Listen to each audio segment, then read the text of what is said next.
past 5 years, we have witnessed the birth of countless excellent teams and players in all 5 major regions. They are still remembered by us to this day. At the same time, we also remember our fans who loved us from the very beginning. On the occasion of this 5th anniversary, let's turn back the clock to the starting point of PUBG Mobile Esports, the Southeast Asia region, where all the stories began. As the first world-class event, PUBG Mobile Star Challenge gathered professional players from all over the world. With continuous development, the 2019 PUBG Mobile Club Open Global Finals is undoubtedly the most exciting event. 2019 Fall Split Global Finals, ladies and gentlemen, give yourself a round of applause. Among the countless rising stars, one shined particularly bright.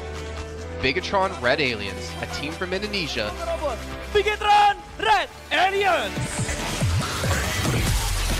just got first place in the PMCO Southeast Asia Fall Championship, earning the chance to compete in the PMCO Global Finals in Malaysia. In the subsequent prelim stage, intense competition kicked off immediately. And finally, they advanced to the Grand Finals in second place.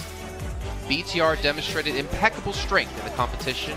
By the end, BTR was leading the lobby by a significant 106 points, bringing the first ever championship title to the SEA region.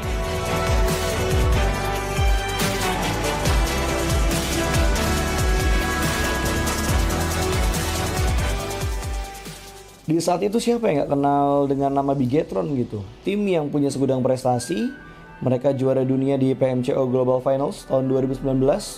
Mereka banyak banget melahirkan pemain-pemain berbakat, Zuxi, Luxi, Ryzen, Microboy. Terus habis itu Zuxi, Luxi juga saat mereka menjadi juara dunia, mereka berada di masa prime-nya mereka banget. PUBG Mobile Esports always strives to develop and grow year after year. That's why we made sure to continue the support and build the SEA region. In 2020, the improvement of the competitive schedule introduced the World League, which later became the World Invitational. We also launched the PUBG Mobile Pro League, where even more outstanding teams joined the competitive stage. In the 2020 PMWL, BTR once again clinched the championship in the East. This had given Southeast Asia the title of the strongest region in the world. They hoped to continue their legacy at the PUBG Mobile Global Championship, the pinnacle of PUBG Mobile Esports. However, BTR was not able to repeat the performance from the previous year. This round, winner with a chicken dinner, Nova XQL. With the rise of Team Nova, countless brilliant moments were had, but this also left many players with regret. After BTR Red Alien won the Global Championship in Kuala Lumpur, we thought C region was the best. We thought nobody could beat C region except maybe RRQ Athena, maybe Illuminate the Murder, maybe Mega Conqueror, but C region was the best at the time. And we get to the league.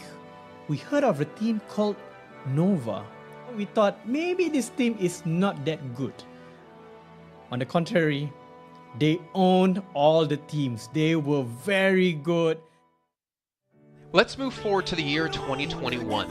With continuous efforts, more teams and players joined the Pro League. For example, Xavier, who placed third in the 2020 PMWI East League, also secured second place in the PMGC East League. FaZe Clan also made their debut on the world stage. Có thể nói 2021 là năm thành công nhất của Dingo Xavier trên đấu trường quốc tế, khẳng định vị thế và tên tuổi của Việt Nam vô cùng mạnh mẽ. Còn với FaZe Clan, đây là năm đầu tiên họ đặt chân đến với giải đấu cao cấp nhất của PUBG Mobile, nhưng lại khiến tất cả những đối thủ khác đều phải dè chừng và e ngại. Undoubtedly, the year 2022 has brought the greatest changes to the SEA region. Vampire Esports emerged, dominating 2022 PMWI, winning both the main and after-party tournaments, while also setting records for most chicken dinners, most eliminations, and more. They were not only facing competitors from the SEA region, but from all over the world. Everyone was talking about VPE and wondering if they can maintain their performance at the Global Championship or if it was just a stroke of good luck. On the last day of the 2022 PMGC Grand Finals, VPE won 3 chicken dinners alone, moving from the bottom of the table to 6th place, achieving the best result for the SEA region. They pulled off another miracle, but sadly, it was not enough to win it all. In 2023, VPE continued their impressive performance. They once again won everything at the 2023 PMWI. 2023 PUBG Mobile World Invitational Champions, Vampire Esports!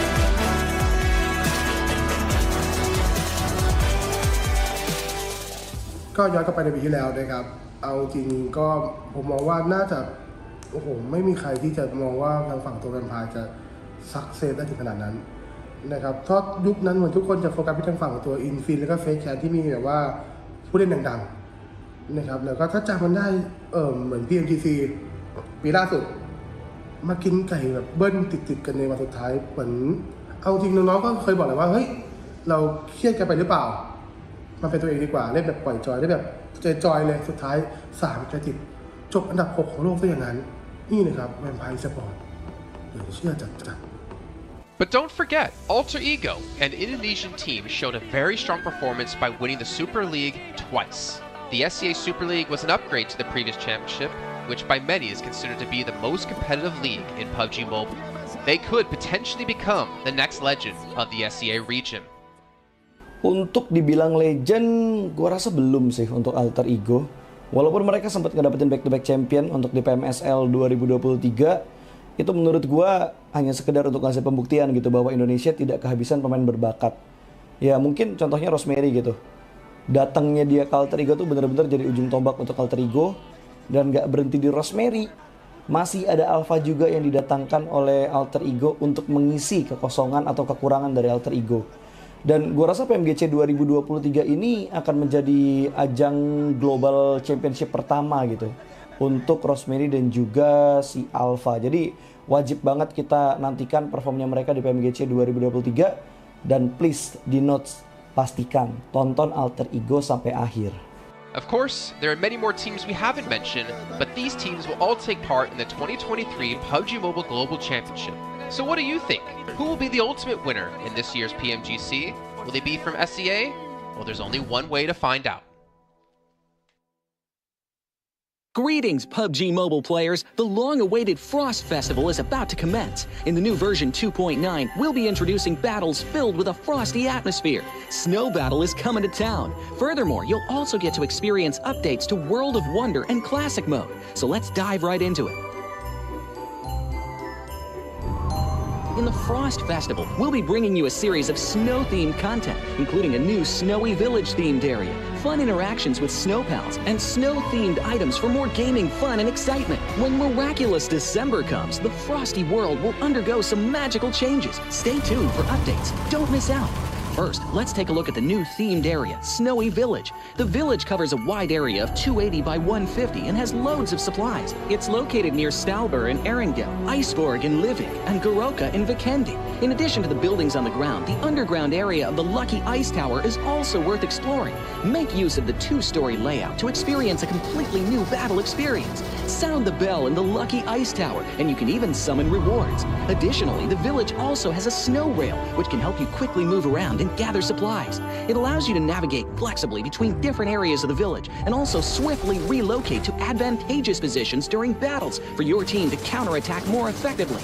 Of course, you should always remain vigilant to avoid becoming the target of an ambush. What's more, the village also features a special 2-seat vehicle, the Reindeer. It's also a great choice for transportation as it allows you to swiftly move all over the map. For intense battles, we've also prepared festive and practical battle equipment for you. The Snowball Blaster and Snowboard. The Snowball Blaster can be used in many ways and has loads of functionality. When you aim it at the ground or a building, it can create a snow pile cover for you. When used on enemies, you can temporarily transform them into lively snow pals to restrict their movement. When facing bodies of water, you can use the Snowball Blaster to freeze the surface so that you can walk on it. It's definitely a practical yet entertaining weapon. After transforming into a lively snow pal, you will be unable to use firearms to do battle. You'll only be able to rely on basic actions such as walking, running, jumping, and swimming to evade enemy pursuit. It takes some time before you can revert to your human form. Let's build a snowman together. The snowboard will also bring you a whole new experience. Apart from helping you glide and move on various surfaces, it can also be used with the Snowball Blaster. Explore the many possibilities and use these 2 items to have all kinds of fun.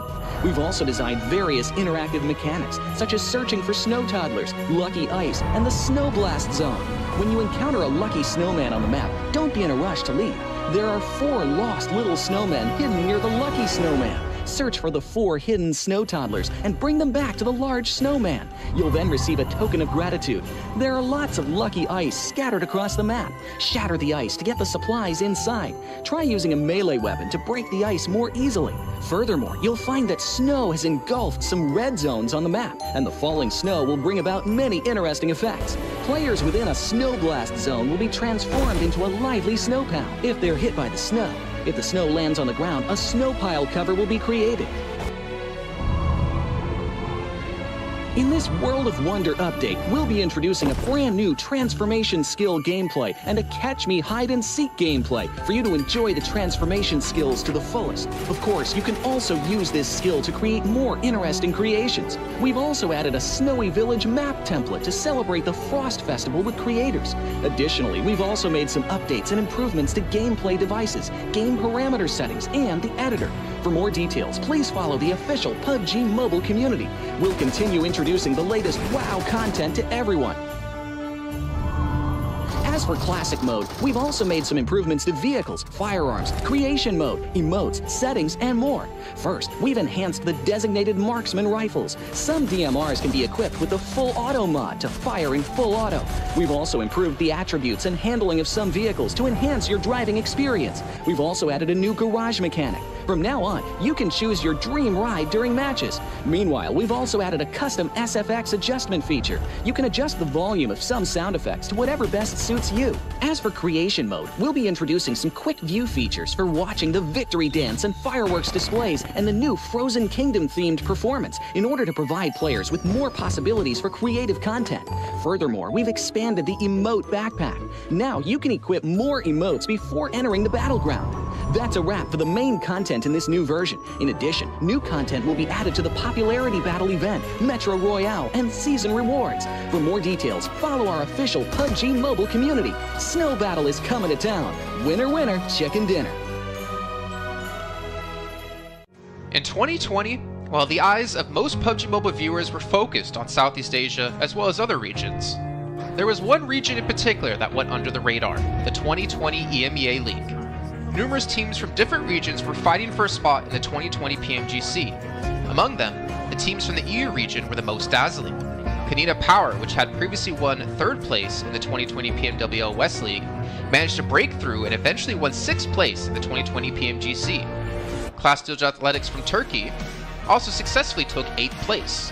For the entire EU region, this was a great start, and in the future, the EU region would grow into an even stronger region. The EU region seems to have endless potential. They always have a number of astonishingly talented newcomers.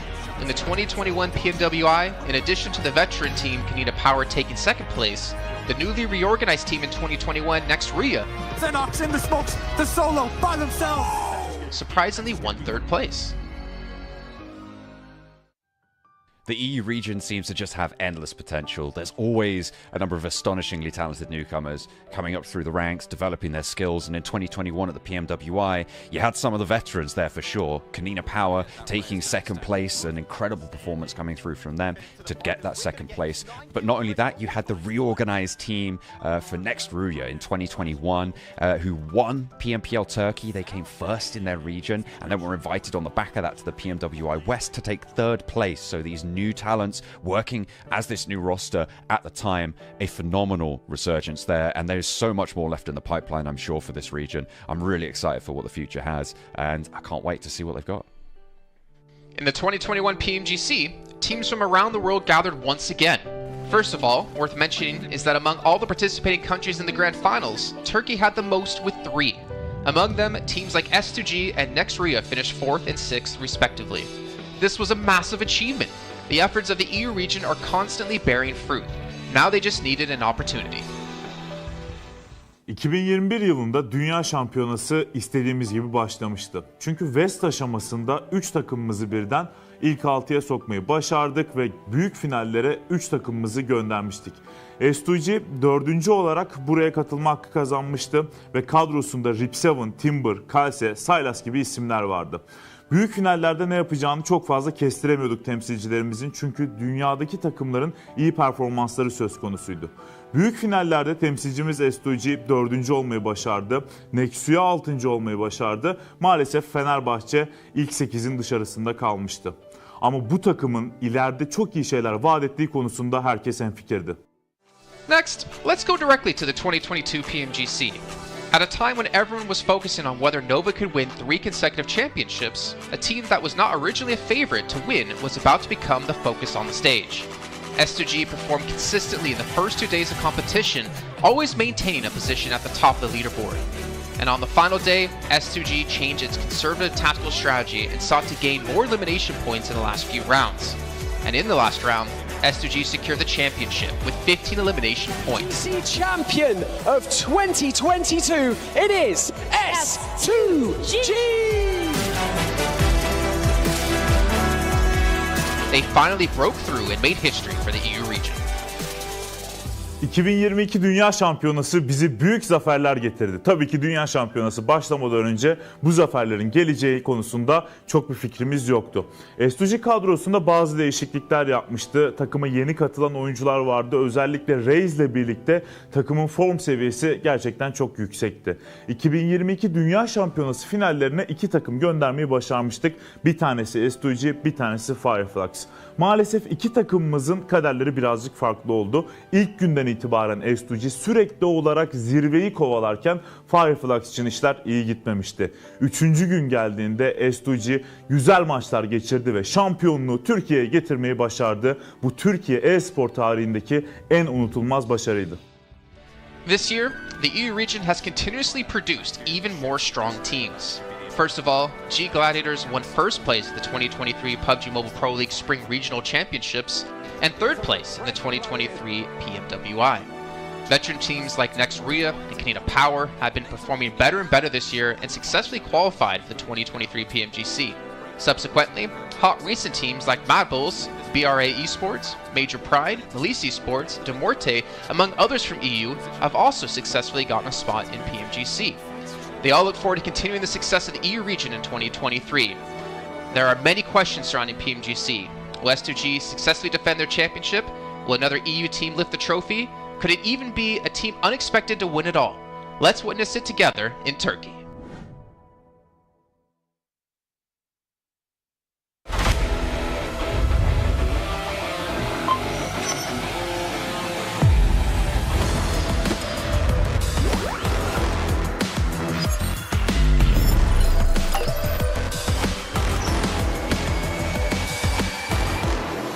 Investigator. Join the investigator team and let's protect the game's fairness together. 2023 Popularity Annual Gala event tutorial. Hey there, welcome to the 2023 Popularity Annual Gala. We've introduced a brand new competition and upgraded rewards. You will have to go through 10 rounds of 1v1 matches and compete to become the first ever PUBG Mobile Popularity Annual Gala champion. So let's get right to it. New competition, ladder competition. The Popularity Annual Gala event will be utilizing a new ladder promotion system. Players' initial ladder grade will be determined by their battle points at the end of the first round. Ladders are divided into 6 grades: Triple S, Double S, S, A, B, and C, with Triple S being the highest. Ladder promotion rules. Players are ranked based on the popularity they gain during the battle period. For rounds 1 to 9, the ladder results are settled at the end of every round's battle. Apart from ladder grade C, each ladder has 100 spots, with the top 20 promoted, the middle 60 retained, and the bottom 20 demoted. If you're trying to move up the ranks, be sure to stay within your ladder's retained threshold or higher before each round is settled. Additionally, ladder grades can only be promoted or demoted by 1 grade at a time, so your performance in the assignment round is crucial. Be sure not to miss it. Final showdown. Based on the rankings from the previous 9 rounds, round 10 will be the decisive showdown to determine the final rank and ladder grade placement, including the champion of the 2023 Popularity Annual Gala, who will emerge as the ultimate winner. New exclusive rewards. At the end of round 10, rewards will be issued based on the player's ladder grade and final rank. For outstanding players, they will receive exclusive rewards that can showcase their supreme honor both in and outside the game. In-game rewards include the honor title, honor name tag, and honor avatar frame, which are sure to make you stand out. Moreover, there are also physical trophies, interviews, custom-made popularity gifts, official social media promotion, game exposure, and other exclusive honorable rewards. Gain global renown both in and outside the game. What are you waiting for? Participate in the 2023 Popularity Annual Gala now.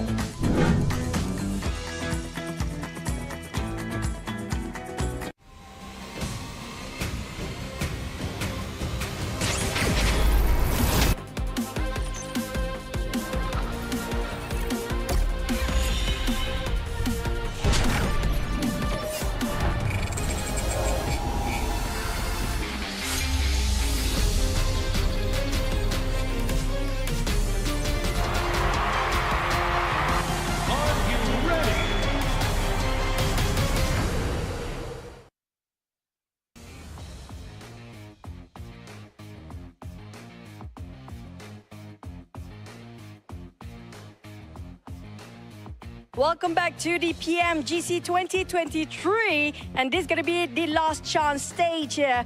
And I'm live in Malaysia, Battle Arena PJ, with me none other than Potato coming out from Alter Ego. Now starting off our questions and brief interview for the day. Now, for Alter Ego, you guys were PMSL champions back-to-back for 2 seasons, but it feels like there's a lot of challenges for you in the PMGC League stage. What was the biggest difference if you compare during the PMSL and even the PMGC now? Oke, jadi buat Alter Ego sendiri, kalian itu back-to-back champion di PMSL dan sekarang kamu berada di survival stage PMGC. Jadi apakah perbedaan di antara PMSL dan PMGC itu sendiri?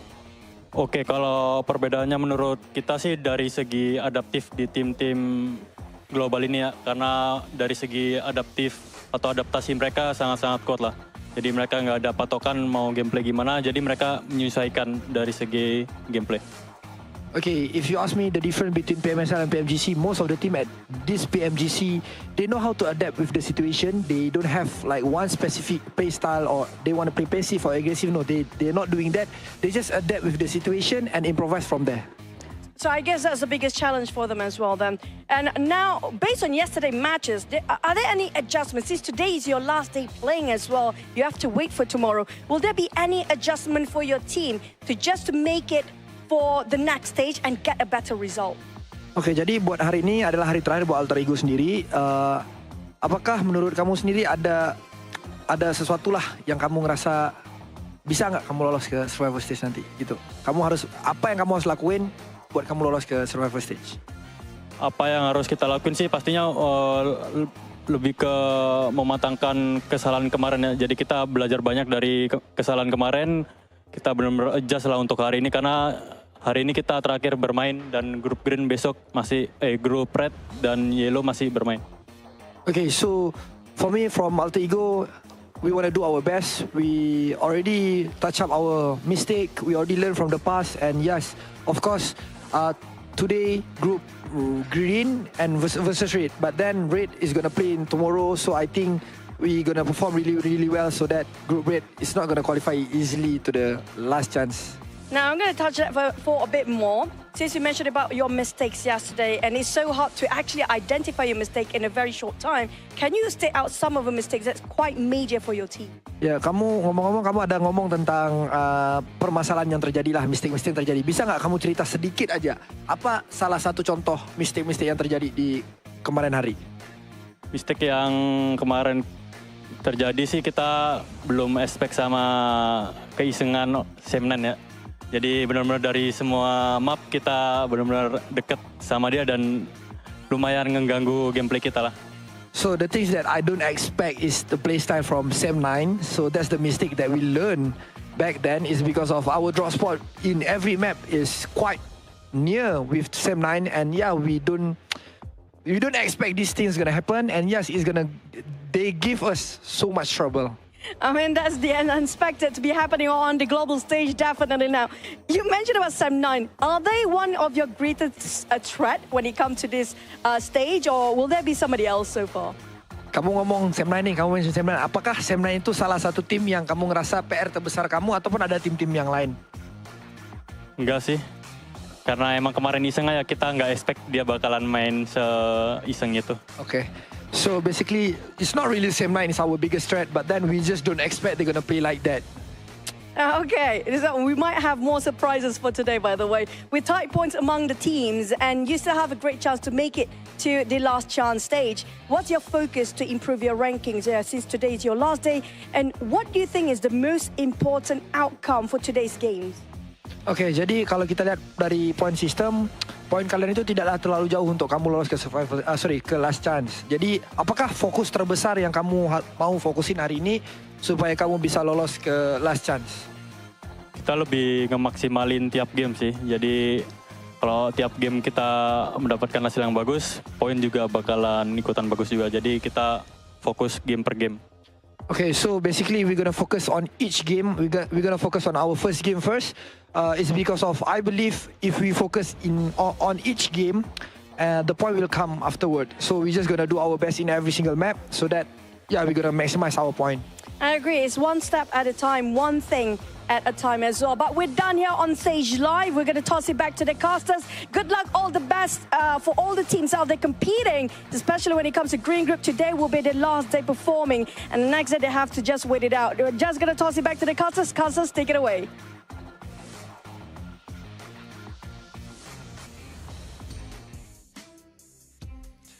Well, as you heard there, Potato, Alter Ego, and all the teams from Group Green, this is your last chance. Your last 6 matches to get as many points as possible and potentially keep yourself in the safe zone. I'm Jason Kaplan, and we got Maxman and Kalaris here on the desk to break down everything happening, obviously, yesterday and what's to come up today. And honestly, Max, well, no, wait, I'm not going to go to you, Max. I'm going to go to Kalaris first. Alter Ego had a rough day, to say the least. Yes, they did, and I VOD reviewed them quite extensively. So obviously we heard in the interview there that, Sem9 was one of their downfalls. Luckily for them, they're not playing today. However, I think that is not the issue for them. Yesterday, the issue for them in 4 games out of the 6 was unnecessary risks. You think back to the Sandhawk, you get caught in the water, BTR takes you down, you're done. You think, and the other water scenario on Erangel as well, that was not required whatsoever. The first game on Erangel, where they're coming late to the circle, they're trying to go for a central spot. You're too late. Try and play edge instead. Again, another unnecessary risk.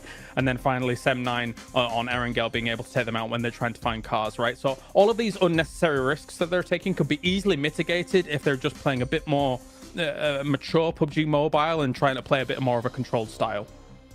Well, there you go. Before we can hop into some more analysis here, Max, I know you're just ready to talk. Got to remind you guys at home about the Infinix GT10 Pro official smartphone here at PMGC 2023. And while you're on your new lovely device, make sure you check out TikTok with the tag PMGC 2023 to find out some stuff behind the scenes, hopefully some interviews, hopefully anything for you guys to watch. And of course, if you do post about the event, make sure you use the hashtag as well. But Max, as you heard Kalaris break down Alter Ego, there's another team out there we really have to focus our attention on, a team who had a special invite into the group stage. It's G Gladiators. I don't know. I don't know if I want to talk about them. I'm making you talk about them. I don't know if I want to talk about them. I mean, Gladiators, we expect more, right? I still believe in the Gladiators cheese. They're going to cheese until the very end here, Jason. They're going to maybe qualify to the survival stage, to the last chance, should I say, with just a few points. But I want to look onto other teams possibly, because we got also a big shift of groups, right? And one of the few teams that's been added to the mix today, I'm especially excited to see play, is going to be Nigma Galaxy. They played exceptionally well back in their Group Red, and especially with Coops, he was the second top fragger of his group. One of the best pickups, I would say, in the entire year of PUBG Mobile eSport, right? With how they are able to take these fights now, how aggressive they are. I'm especially interested to see how they're going to fight for their spot in Pachinki on Erangel against, I believe it's Deep Xavier, how that really unfolds. But Nigma Galaxy has to be one of the teams that everyone is looking at to qualify for the grand finals, so they're a very big favorite for me here going in these matches. I'm hyped for them. I'm also hyped for Duxan as well, because South Korea, let's go. Here we are. Oh. They're awesome. They're awesome. And I mean, to be fair, they had a great start to their group initially, and they kind of fell off slowly as time went on. But I've said it multiple times, as South Korea constantly gets more and more days, more games on the board, they're great at assimilating information. All of their teams, all of the teams that qualify for PMGC. So I'm hoping for Duxan to prove big here again today. That was great analysis about gladiators, by the way. I was going to say, well, that's great stuff to talk about, obviously, Enigma Galaxy and Duxan. But, Max, I really want to hammer home about gladiators here. My attention actually are over towards potentially Inco Gaming, because obviously they've seen their brethren teams of Alpha 7, of Loops, of Influence Rage perform pretty well. I'm curious to see if they can rise up and be another Brazilian strong power team. But also Hyper, because the roster they ended up fielding in Group Red wasn't the roster they ended up fielding in Americas, or the team they ended up fielding in North America PMPL. I mean, to be fair, GFan on the roster was surprised to see them do so well in the group, considering GFan's kind of been out of the team for a while now. But they have, I guess, a lot of pressure coming their way from North America in general, considering they're our only representative. And I don't know. It's going to be tough, man. That's all I can say. I know that Zifan is watching a lot of, doing a lot of viewer parties, watching a lot of the different regions. So I think that might have helped out, actually, because he knows kind of what to expect in these matches against all these different teams, how they're going to rotate, and how these matches are going to be unfolding. So maybe that has been helping them out quite a bit. But it can't help you against the domination of Brazil right now, because Influence Rage are just running away with it. And as you said already, talking about Inco, Jason, they have already played at this stage. Nenebich in particular, one of my favorite players of the region, that I would like to see them potentially climb up. But that would be too many Brazilian teams almost in the grand finals. There can't be all of them. That's not possible. Or could it? I don't know. Yeah. We'll see. Obviously, still a lot to come up down the way. But we can see a comparison here of Mad Bulls up against Enigma Galaxy. And Mad Bulls obviously struggling when it came to placement points, able to put up a ton of eliminations and obviously double chicken dinners as well. We could see just obviously the performance when it came to group stage quite different when it came to eliminations. For me, Enigma Galaxy, I do feel like they were the one surprise for me, especially out of Group Red, to not advance through to the grand final straight away. I mean, they just fell short of Morph by a few points here and there, because Enigma Galaxy had a great start, and we know this team as a very formidable roster. I mean, I think a lot of people put a lot of stock in if Coops is gone, then if he's eliminated early, then maybe they don't have much legs to stand on. But I don't necessarily hugely agree with that. Of course, he is a force to be reckoned with, right? And somebody that is going to be sitting very strongly with him, as you can see here with the 43 eliminations. But this team still is able to play a macro game, even if Coops is gone. It's just that he is quite the powerhouse to speak of. I mean, thinking back to PMWI, Max, we did see Coops kind of be similar to Nomi, similar to Matic. He was kind of off by himself, but also the funny thing was he was the tip of the spear, it seemed, in most parts. He would be like the first one to cross the roads to get position for his team, but he'd be so confident and so successful to be able to do that it allowed Enigma Galaxy to kind of adapt their style quite a bit to how Coops can perform to his best. If you're Enigma Galaxy, you don't need an IGL. You just need to, Coops is in gate, we just follow Coops. Enable him. No, just enable Coops, exactly, to kind of take these fights, because clearly, as you said, he is the spearhead of these scenarios. He is the one that is leading the charge for this fight, and a lot of the time it's very successful when it works out that way. And the rest of the team, sure, they can frag out. We know Lord, we know Freak, we know how Rauf can also pop off in these matches, but clearly it's just the setup around Coops. If he gets knocked, pick him up. You want to keep him alive as much as possible, which is what I wanted to see almost from Quest with Alhaji, but it's just not been the case. Alhaji's been going out early, so it goes to show how important it is to keep a star player like Coops alive until the very end, because it increases your odds of winning those matches pretty significantly. So yeah, I hope that it's going to work out for them, though. If you're looking also on this graphic, Radio Seal, currently Reject, we had some great moments, right, Kalaris, in the group stage. They've been a little bit invisible currently at the start of this tournament. There's still a bit of time for them to come back and hopefully qualify for the last chance, but Reject have not had the start I was expecting, and that might be also off the back of that long break between Group Green and now this point of the tournament. Honestly, I have a bit of a grim outlook for Group Green, in my opinion. We'll also take a look at some of the highlights, because, I mean, you've got 6 of their teams not able to make it happen yesterday, right? I think Alter Ego was the top out of those 6 teams with 22 points, and that's kind of why I focused on them a little bit in my VOD review from day to day, because I do feel like Alter Ego is the one that can try and get out of that rut that Group Green has put themselves in yesterday, because it is their last chance today. So much so that I do believe that Alter Ego will make some big changes coming in today. Like, for example, I think that they're going to go north on Sandhawk, because Hyper goes down towards Camp Charlie, which was a backup drop since they moved away from that northwest island, for example. So we'll see if that actually pans out here today. But yeah, I think they've got a tall mountain to climb as Group Green today, for the most part. I will say this, I'm 100% in agreement with you, Klaus, but one thing we can't forget about is that the difference between 16th place and 8th place is 15 points. Now, obviously, if you're Milicia in the situation, that's over doubling your points, but it's not that big of a gap at the moment, so it's really going to come down to those potential 1, 2, 3 points. That means whether you're into the last chance or your unfortunate PMGC run will be done. So it's still extremely close, but yeah, it is kind of eye-opening, Max, as we look at Group Green just struggling down towards the bottom of the leaderboard. Yeah, actually, I got a few numbers right now. Group Yellow, on average, have 40.5 points. Group Green have 26.3. So there's a pretty significant disparity between the teams that are between these two groups. It is going to be a bit rough. There's room for them to, of course, catch up here, but as we know, for the survival stage, it's only 2 days. The team of Group Green only have 6 matches remaining to have an impact on the leaderboards. And after, I mean, Kalaris in esports, this is always the worst scenario to be in. You just got to stay and watch and just hope that the other teams around you don't perform well, which is the most insane situation to be in, because you just cannot have the impact you're hoping for anymore. No, for sure. It's a terrifying prospect to actually kind of stare down. For Rejects, of course, I think that obviously right now they got themselves 17 points yesterday. Compare that to the group stage that they had, which was 188 points in total. For me, I don't know if 2 days is enough for Rejects and rotating lobbies for them to gain traction, because Rejects' performances came in the latter stages of their group as a whole, compared to some of the earlier days and the early results. That said, as well, there's some uncharacteristic numbers that came out from yesterday. Procedure, for example, only 10 eliminations across 6 games. This is a team that can get that in one game, no problem, considering what we saw from them in the group stage. So my eyes are also on them, aside from Alter Ego, because I just think that they're capable of more. 100%.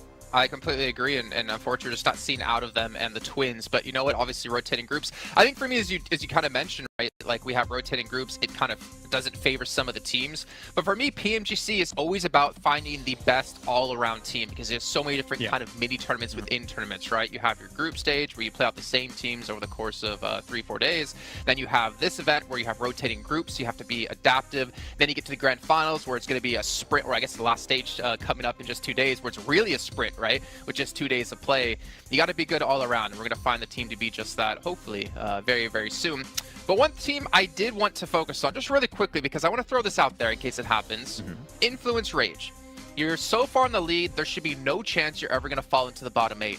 Do you start to hot drop on some teams' potential, start to kind of put yourself in rotational paths of some of the teams, well, obviously not them because they're not playing here, maybe Mad Bulls is a better case in the situation, to punish teams and prevent them from potentially qualifying? Because Influence Rage will come tomorrow, Mad Bulls is today. We always theorize this, and it pretty much never happens, right? But I want to see it! You want to see it, okay, but other teams going to take that risk? I'm not quite sure. You could do it if you want at the second half of the day. I think now is a bit early to do that. You're safe. You're not 100% safe, so just... Mad Bulls? You don't... I mean, for Influence Rage, I would just say, just play the half of the day, just chill, normal. Then if you want, and see how it happens. I think the earlier you do it, the more responsive teams are going to be to that, and they're going to adapt around you, potentially hot dropping them, right? So if you Influence Rage, Mad Bulls, BTR, maybe you want to take a bit more time before going for a play like that. I don't know who you'd want to pick out. Maybe Rejects, maybe also Gladiators right now could be a team to take down. I don't know. Could be. I have a thought. I do think Mad Bulls is relatively safe. I mean, considering that I think that their performance will continue here throughout the day. I think if you were going to target anybody based on these two groups alone, I wouldn't even mind looking towards Procedure for on Erangel. If you think about their potential rotational paths from something like Yasnaya going up against kind of Rozhok, sometimes those can potentially clash from time to time, and Erangel is the most, as we all do our little things. Please sir, I want to be next. You know, I think that could be a target. If they were going to do something, I don't know whether they will though. I'd even go on Alter Ego, to be honest. I think that would be a good team to take down. Maybe. They could be a threat. I mean, that's a good point. If you prevent people from hot dropping you when we get into the last chance stage, then it means your position's going to be a lot cleaner. You're limited in games. You have a better chance of qualifying through. But let's see what's going to break down as we're heading to our first match of the day with Sandhawk. Going to throw it over to our commentators of Jack and Blink to take it away. Thank you, Jason. Oh, it's exciting already because I kind of like the way you can see we're all there in anticipation. It was cool. I like the way you kind of had, you know, we're in school blank. We want to get our opinions. Oh, in. yeah. Because even me and you were speculating, we're theory crafting. It's sick, man. This week's going to be so damn good. Like, the quality of games yesterday was great. If that carries on, I'm living for it, Blank. Yeah, I mean, we were having a little chat behind the scenes there. I mean, to be honest with you, there's a lot to talk about here. You know, you have some of these groups here that are now playing their last day. It's Group Green. This is their final day today before we head in towards tomorrow. Everyone gets 2 days of play between both the survival stage and that last chance. And some of the players, some of the teams in Group Green are in real danger right now. It's a stressful experience. You2 Alliance, they look happy. They look ready to go. They look very, very excited to get things on the road here. They had a pretty good upwards trend over in their group. Didn't start off so strong, but ended it quite significantly well. Obviously not getting in towards that direct invite stage, but yeah, for Group Green, things do get a little tough here. And you know, we were chatting about, like, you know, there's really only a couple of teams from Group Green that we actually thought were fairly decent towards the end of it, and it kind of felt like the group of death. But the more we look into it, the more we see there's actually some very, very good teams in some of these other groups that definitely deserve more praise.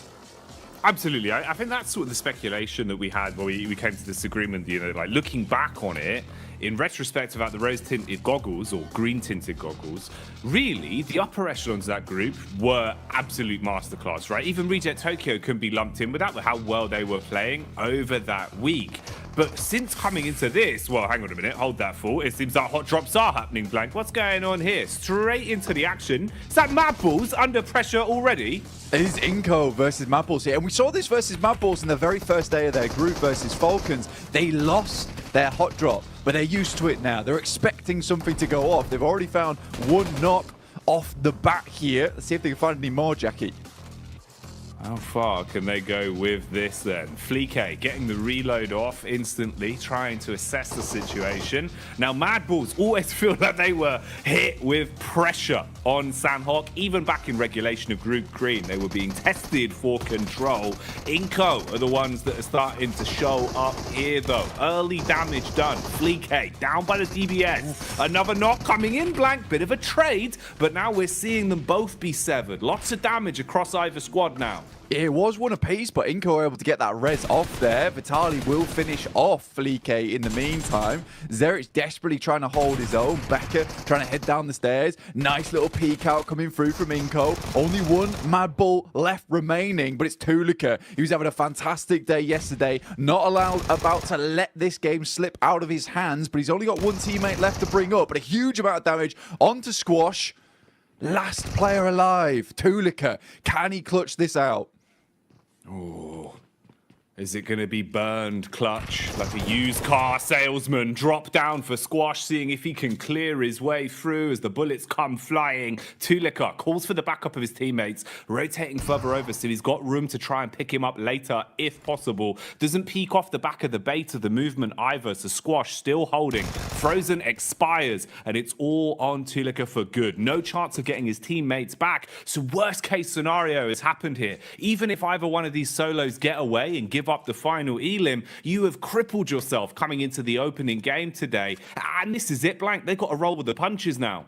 Yeah, Nima Galaxy also having a little peek in here with Ralph off in the distance alongside with his teammate. So this fight is not going to go well either way for both squads right now. Tulika is on the broadside, will be spotted almost immediately. This shotgun that Squash has found himself alongside with the SK-12 that he's currently holding on to, it is just stressful to deal with now for Tulika indeed. One shot will be enough to take him down unless he's at distance, but for the Mad Balls, this is still sort of an important fight to win out on, right? You do not want to be losing your spot in Ruins. You don't want people to be feeling like you're an easy prey come towards that direct invite towards the PMGC, that global championship. So for anyone watching, all the other teams are already qualified. You know, Mad Balls having to put on a bit of a performance here, a bit of a display. Goodbye.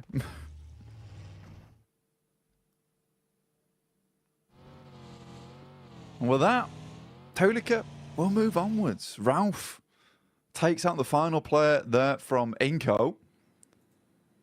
Difficult stuff ahead now for Tulika himself. Be moving forward here, Jackie. Oh man, that is a rough way to start this off, Blank. You know, we're coming into it thinking that we have time to speculate, give a bit of a lay of the land, if you will, for our viewers at home. We got Jason's favourite, just what he ordered, you know, fresh from the oven there, the hot drop specialty. Mad Balls just walking away with just the one man as well. The worst case scenario, really, Blank. And then a third party to steal that last elim. Ooh, wrap that up in a neat little package. If that isn't a little taster of the sort of shenanigans we're going to be seeing today, then I don't know what would be. You know, maybe like a beef stroganoff. Yeah, I mean, for some of these teams, some of these squads, right, it was kind of interesting because we were sort of speculating, is Mad Balls going to be the one to hot drop? In the end, they have to, but it's Inco who does engage that. And I think for Inco, maybe not the greatest thing to happen. I mean, we were talking about how, you know, here on Sandhawk, you do want to try and get as many points as possible, squeeze out as much as possible from this map, because you're only going to see one of it anyway. You don't want to go heavy on these games. Tixie all by his lonesome here. No one else to help him. He's got a DBS versus the three-man squad here of Quest. Easy, straight around the corner. Easy two-pump, double barrel action. Straight into the face of Kitsune as well. Causes him to go bounding around like a very aggressive bunny rabbit. And he's put the foot down, Blank. At least hits onto a one. The sprint out as well. Basically just offering themselves up as sacrifice there. Those are some freebies for Gladiators. You get the response in as well for the situation. Get everyone back on their feet. You're going to be happy with that. Yeah, you're going to be really, really pleased with the fact that Tixie's able to hold his own on this compound. It is typically where Tixie does play as well, over towards this eastern side, able for the rest of the team to get over towards him as well. And I think that is nice. That's a nice regroup coming through from Gladiators. A lot of times they've been fairly slow on that approach. If one player is all on his lonesome, backup doesn't come half as quick enough a lot of times. So for Tixie, he is thanking his teammates, clapping them on the back there. That is a very, very pleasing result for Gladiators. Not so much for Quest, currently on 13 points. It's not really looking too good for this team, even after the absolute mad plays we saw from Al Haji yesterday. I don't know how much further Quest is going to be able to get into this tournament, but I think next year is going to be a really good year for Al Haji, no matter what team he's on. I think they've done well, at least in kind of winning the hearts of the fans a little bit as well, with the time we've seen from them on camera, the way they've come across in their interviews, and the resilience we saw, at least in regulation, back in Group Green, right? You know, for them to actually fight through and even still be in the tournament in a position where we can still be talking about them right now, Blank, at least for me, was impressive. It just felt like there was a little bit of room for them to get another step forward. It's a shame how some of the games have gone for Quest, especially yesterday. It was rough. It was raw. Misery back on screens here, though. Evos instantly aggressing, looking to try and build themselves a few points on this one. Misery got the early knock off with the UMP. Redface and Co now moving in to clear out the upper compound as well, and flushing their way through anyone that dares to peek into them. Yeah, it's a nice little fight there from Pasija Evos versus N-Hyper, leaving them down to one player now. And I think for Pasija Evos, this is very well set up. Yesterday didn't look too great for Pasija Evos. I mean, they were doing extremely well over in our group stage, but kind of fell off just a little bit there towards our first day of play for Group Green. 21 points, though. It's not terrible. It's not ideal either, but it's good enough. Pasija Evos, it is just Misery now coming up against some of the players here from NASA. Xenox will open things up. And what more can he get done? Bullets down range early on. It's good high ground, good position to be in. They've got a great understanding of where exactly they could be potentially fought from. Bit of a move on the go here as well, as we see the rotation from Evos off the back of their cleanup. Now finding a bit of a safer compound to play in, but they've been startled, detected from across the road. We're lying in wait. It's Melise of all squads. Hit and miss yesterday, Blank. Honestly, to be fair with you, mate, I feel like we saw a truer test of them, at least in Group Green. You know, from what we saw yesterday, it felt like they were struggling a little bit. Even CEO later, there were times where it felt like this guy was a bit of a one-man army. I don't feel like he was as quick to the mark yesterday. I'm hoping, obviously, with a day of rest, you've come back in a little bit more fresh face today. Would like to see some improvements from them today. Yeah, I mean, for the Turkish squad, it's just a little bit difficult for them at the moment. I mean, they've been making a lot of right moves. And I think for an Edge team that likes to kind of read into opponents' movements around the map and cut the legs out from underneath them, they did a good job of it in terms of theory, right? In theory, where they were playing, it was all fantastic. Then they were going down to these engagements. They weren't always able to win it out very cleanly with a four-man squad going onwards and just clearing from there. And they ended up just losing games very early on. And this kind of the risk with playing Edge a lot of times whilst you're holding out and guarding those Edge sides is that if you get into an engagement there, you lose it, right? There's not much chance of getting very much further into the game. For other teams that like to leapfrog from Edge and then send towards kind of a middling position between the center of the circle and the outer side of it, you have much more chance to get further into the game and maybe pick yourself some pretty consistent placement points off the back of it. And we had a really good conversation as well yesterday,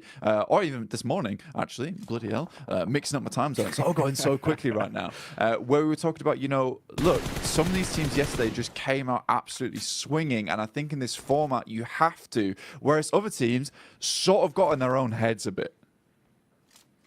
Yeah, that was one of the big focal points we were kind of sort of umming and ahhing over, about how you could see the difference of, let's say, a team like Influence Rage, who came out just playing their style, just absolutely giving it, right? Any opportunity they had to just swing on a fight, play confidently, going into an engagement basically thinking, we've already won this. They're just thinking about the points being in their pocket.